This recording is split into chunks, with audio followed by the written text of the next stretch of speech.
Why do you allow others to treat you as if you don't matter? Isn't it strange that the more you try to be good, the less people seem to notice?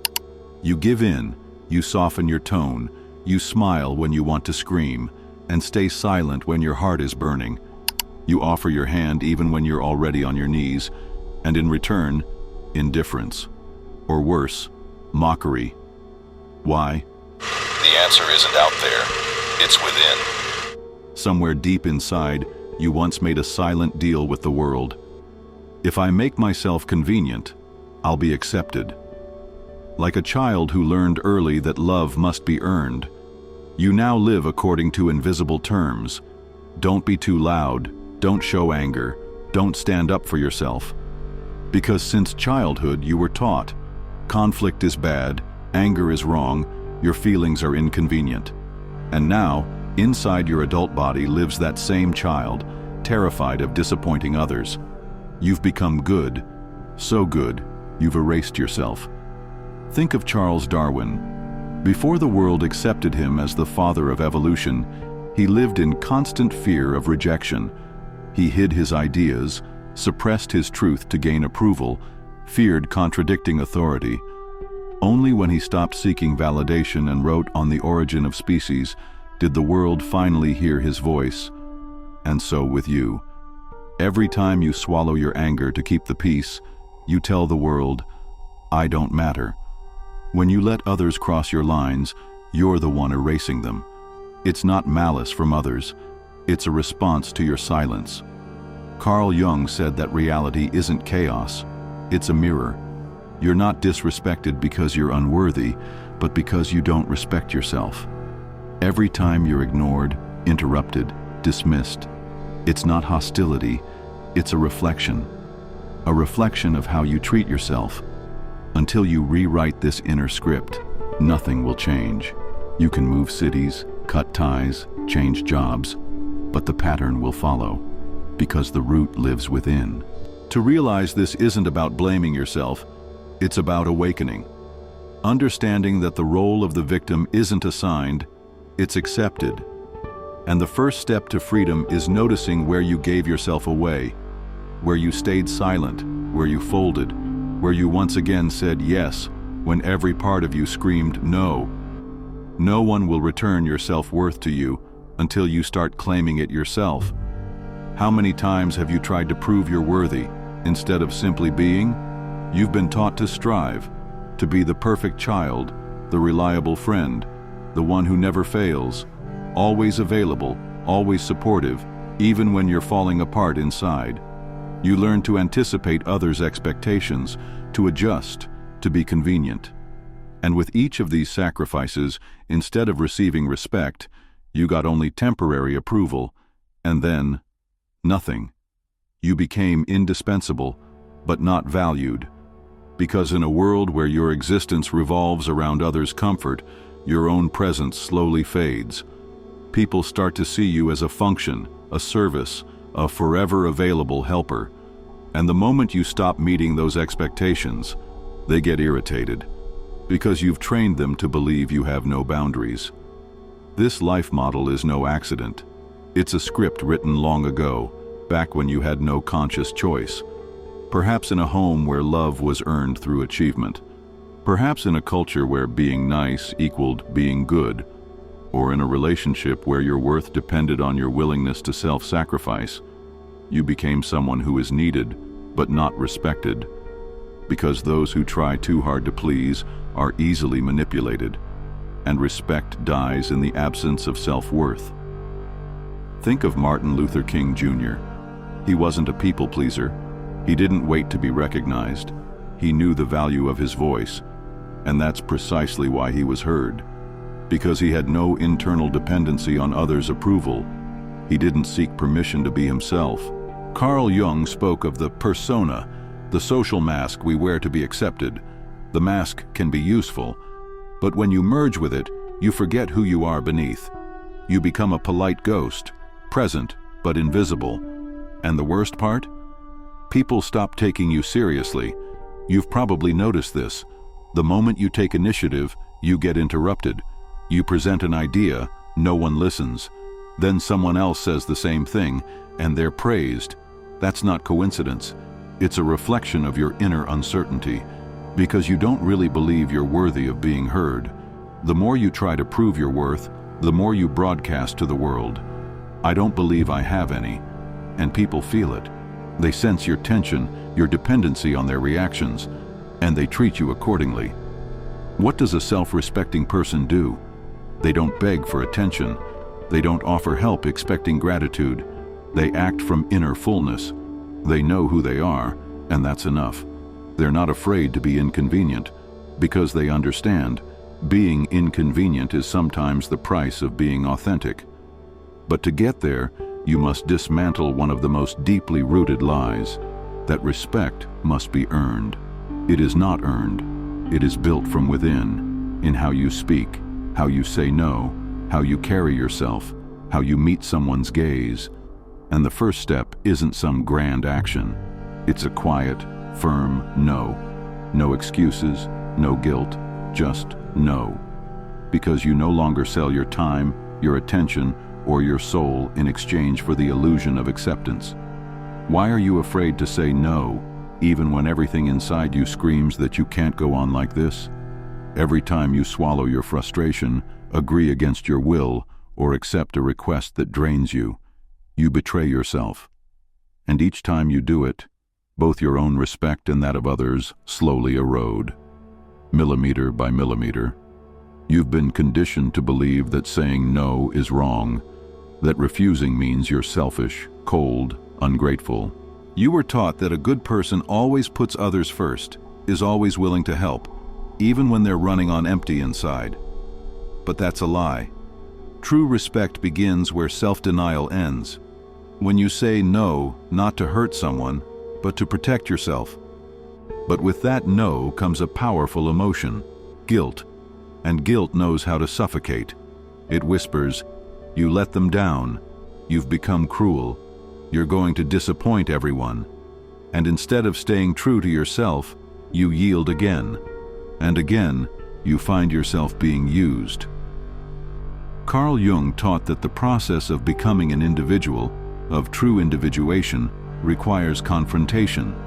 And the first confrontation is with the part of you that has learned to be accommodating. The inner voice that says, say yes, be soft.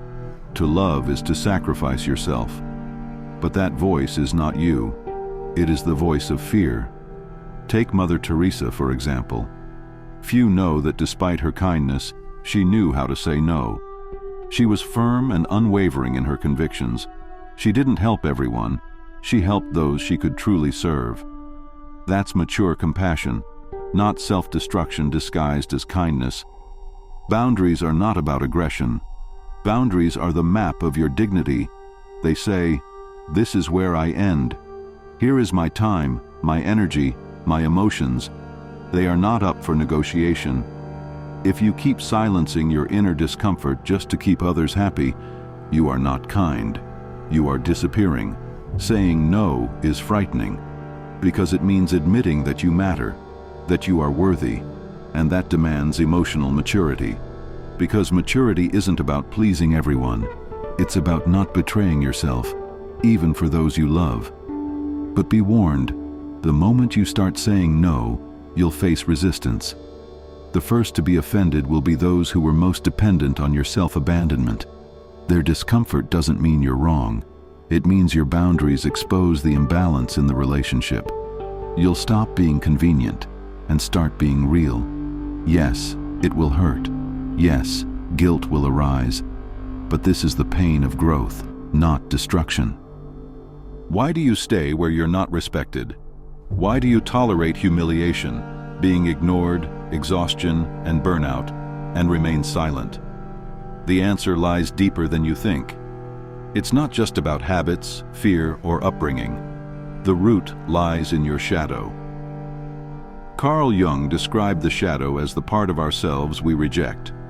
Everything we were shamed for, anger, pride, selfishness, assertiveness, we bury deep within.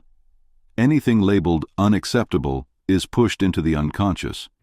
But what's rejected doesn't disappear. It keeps living. and it takes control. Were you ever punished for being angry? You became obedient. Were you told that expressing rage is shameful? You learned to smile through pain. Were you silenced for being loud or passionate? You became quiet.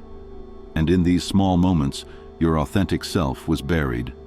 The wild, protective, powerful part of you was caged. And what remained was a mask, agreeable, soft, but powerless. Think of how many times you wanted to speak up, but stayed silent. How often you felt used, but kept helping. How many times you shook hands with someone who betrayed you, just to keep the peace. This isn't maturity, it's submission. A direct expression of the shadow whispering, "Better to be accepted than to be alone." Jung warned, what we don't acknowledge in ourselves ends up controlling us. Suppressed anger becomes anxiety. Silenced no turns into chronic fatigue. Rejected inner strength transforms into a sense of invisibility. You endure mistreatment because you're afraid to confront your true self.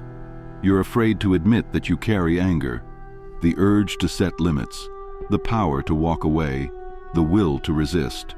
All of that is part of you, just the part you haven't accepted. You keep pleasing others because you're terrified of being labeled bad. But what if the freedom you seek lives in that very label? Think of Malcolm X, a man who transformed from a voiceless inmate to one of the most bold and uncompromising voices of his time. He wasn't agreeable, he was real. Because at one point, he faced his shadow and said, "I accept everything that I am." That's where liberation begins, not in fighting the world, but in reconciling with yourself, in saying, "Yes, I have anger. Yes, I'm tired of forgiving people who haven't repented. Yes, I want respect.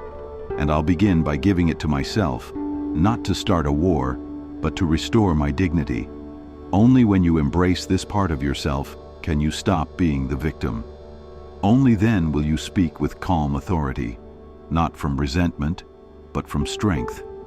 Only then will your boundaries stop being defense mechanisms and start becoming a natural expression of who you are.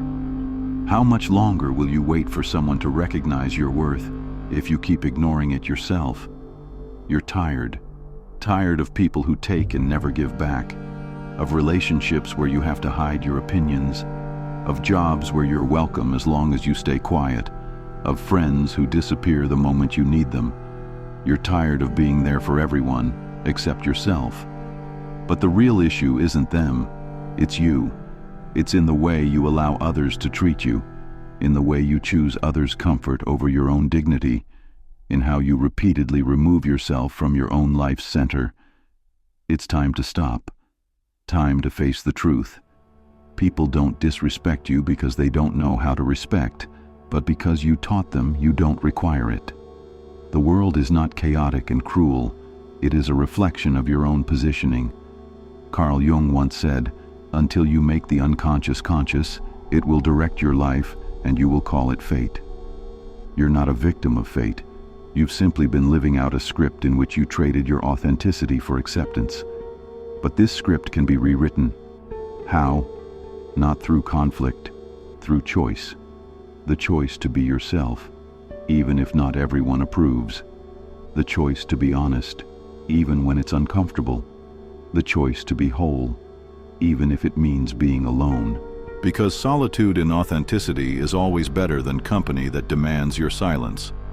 Respect begins where you stop being pleasant and start being real, where you stop bending, explaining, and asking for permission, where you live not to be good, but to be true to yourself. And do you know what happens then? Your energy changes, your gaze shifts, your posture strengthens, and the world takes notice, not instantly, but inevitably. Because it's impossible not to respect someone who respects themselves. You stop begging for attention. It comes. You stop fighting for love. It appears. You stop fading into the background and become the center. Not because you got louder, but because you became whole. And then, you no longer need to prove anything, because your worth no longer depends on others. Respect is no longer a request. It becomes your inner standard. this story resonated with you, don't stay silent. Comment below, I choose to respect myself. Let that be your first public step toward change.